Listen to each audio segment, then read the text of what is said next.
mais dama bëgg commencer comme li ma leen doon wax rek semaine yële ñu génn waxtaanee ki ngeen xam ni gis ngeen vidéo bi yéen ñëpp ñu koy wax Ngoné Mbaye moo leen waxal boppam ak ay rangooñam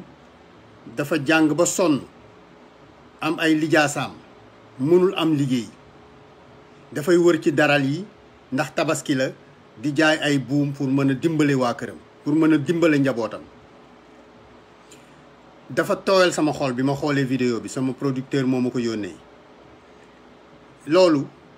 lii may wax nii dama leen di rappeler rek et je le rappelle à nos chères jeunesse à nos chers jeunes et à nos étudiants surtout à nos étudiants vous croyez que mën ngeen toog di xool cette gouvernance pernicieuse cette gouvernance corrompue bu nga xam ni ñoom ci seen bopp ils vivent dans l'opulence la plus totale ils se distribuent des millions ci ay revenus de salaire ils ont des milliards en compte ils s'accaparent de toutes nos richesses leurs enfants vont dans les meilleures écoles à l'étranger ils vivent dans des maisons opulentes conduisent des voitures opulentes yéen ngeen nekk ci université bi bu ngeen jàngee ba pare du ngeen am lijaasa da ngeen di dem jaay buumu xar voilà la réalité de la jeunesse que nous avons voilà la réalité de la gouvernance que nous avons Ngoné Mbaye elle est l'exemple vivante kenn inventé wu ko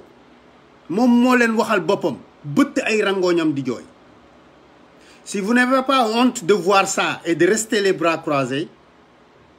mais je me demande ban genre nit ngeen je sais que dans les universités maintenant loolu sax amoon na bu njëkk mais léegi ça s'est amplifié mais ñi fa jaar ay Cheikh Omar Anne détourné ay millions da ngeen defe ni moom rek moo ko lekk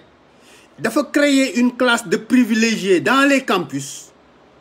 di leen jox alal di leen jox xaalis ñooñu nekkewuñu fa lu dul vivre évidemment confortablement en tant qu'étudiants mais ils sont là-bas ils sont dans la délation ils sont dans l'organisation de désorganiser les étudiants qui veulent faire face et qui veulent lutter. Écoutez, je connais cette réalité-là.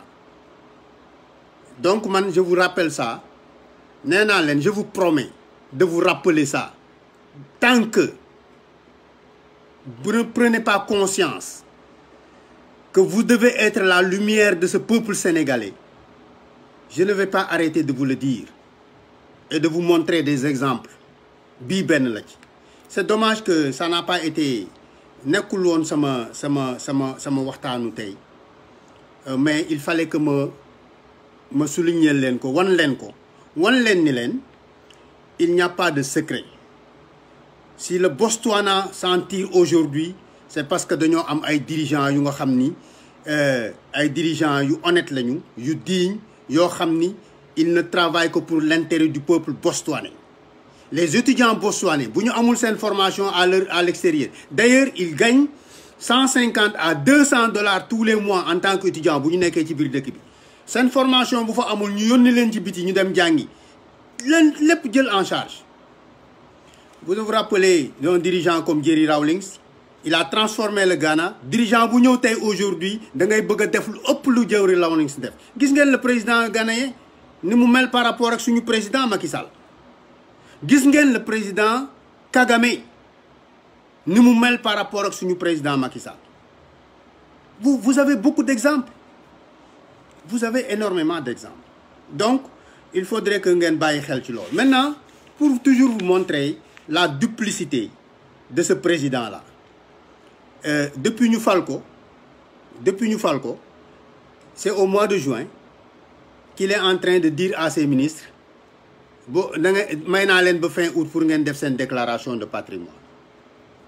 D'abord, il n'est pas crédible sur cette question précise. Il avait fait, rappelez-vous, une déclaration de patrimoine en 2012 bi ñu ko falee. Ça, c'est une loi du Sénégal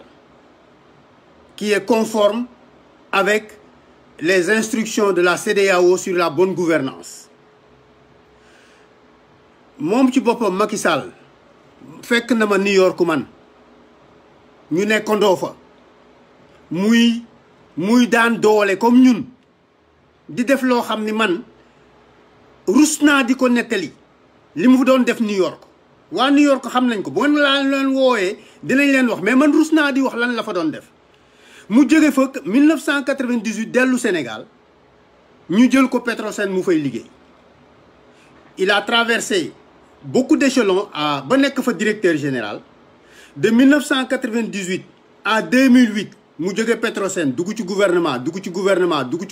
ba dem assemblée nationale nekk fa président nit ñi li ñuy fayee ko Sénégal en fait xam nañu ko kenn ku ci nekk poste ba nga nekk la ngay fayee ko xam nañu ko bi ñu gëstoo li mu fayeeku yépp dale ko ba mu nekkee Petrosen agent directeur général et cetera chef de division chef de service ba muy doon président assemblée nationale doon premier ministre doon ministre de l'intérieur yooyu yëpp bi ñu ko calculer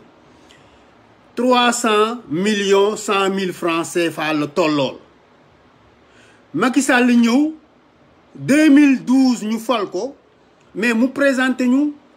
mais amu 8 milliards mais ça veut dire quoi ça veut dire que de 300 millions 100 000 francs yu nga xam ni bu ci lekkulee dara li mu liggéey yépp loolu la mu am ay kër am ay oto 35 am villa Houston New York États-Unis am ay villa Sénégal Patte d'Oie fii Point E fee Mermoz fële ay verger ak yu kenn xamul il est riche de 8 milliards mais kooku mooy wax ministre yi def leen seen déclaration de patrimoine et li ma gën a écœuré cette semaine mooy quand je vois des professeurs de droit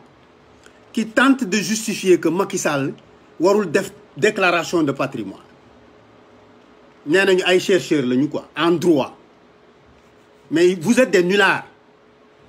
c'est tout simplement ça si vous êtes des chercheurs et vous dites le droit vous êtes des experts du droit vous êtes des nullards et un nullard c'est celui qui a été à l'école et qui ne sait absolument rien yéen du nullard ngeen ma woon leen ko le président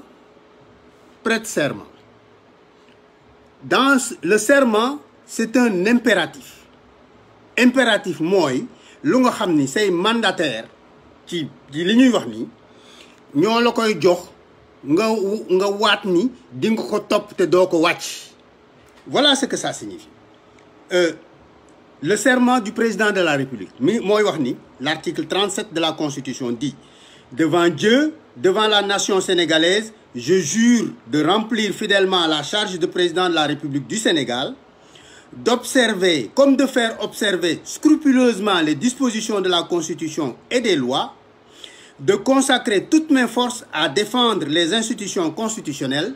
l'intégrité du territoire et l'indépendance nationale de ne ménager enfin aucun effort pour la réalisation de l'unité africaine. Le président de la République, nouvellement élu, fait une déclaration écrite de patrimoine déposée au Conseil constitutionnel qui la rend publique. Et alors, c'est un impératif. Le président élu fait. Ça n'a pas de variante, ça ne peut pas être mënul nekk leneen. Je vous donne un exemple simple. Bu dee ay chercheur ngeen. Macky Sall pouvait être renvoyé en 2019 ñu dàq ko nekkul président keneen nekk président mu dem dans l'opposition ñu demaat ay élection ñu dàq ko remplacer woon falaat ko moom. Vous allez me dire qu'il ne va pas faire une déclaration de patrimoine. L'élection est une élection. Tout court. Ku ñu fal loolu la constitution bi le président de la République élu fait une déclaration écrite de patrimoine. Il ne l'a pas fait. Il est riche de 8 milliards et il veut exiger à ses ministres qui ont volé comme lui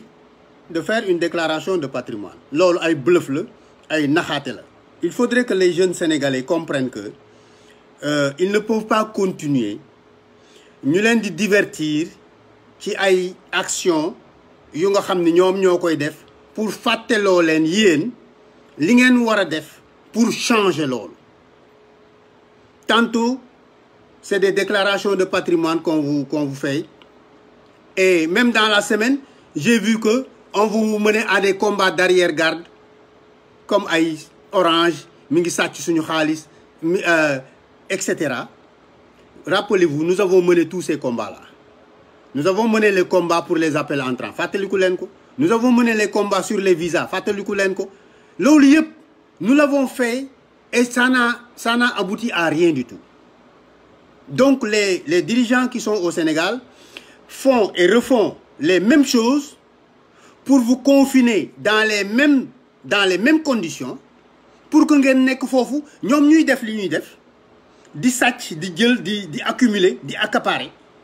après yéen ngeen nekk dans des combats d'arrière-garde. Et qu'est-ce que j'appelle les combats d'arrière-garde? Ce sont les combats qu'on crée devant vous. Ngeen nekk ci di manifester ngeen nekk ci di def lu leen neex maanaam di manifester ñuy jàpp ñii di tëj ci kaso bi etc. Ce n'est pas ça la question. Ce n'est pas ça qui va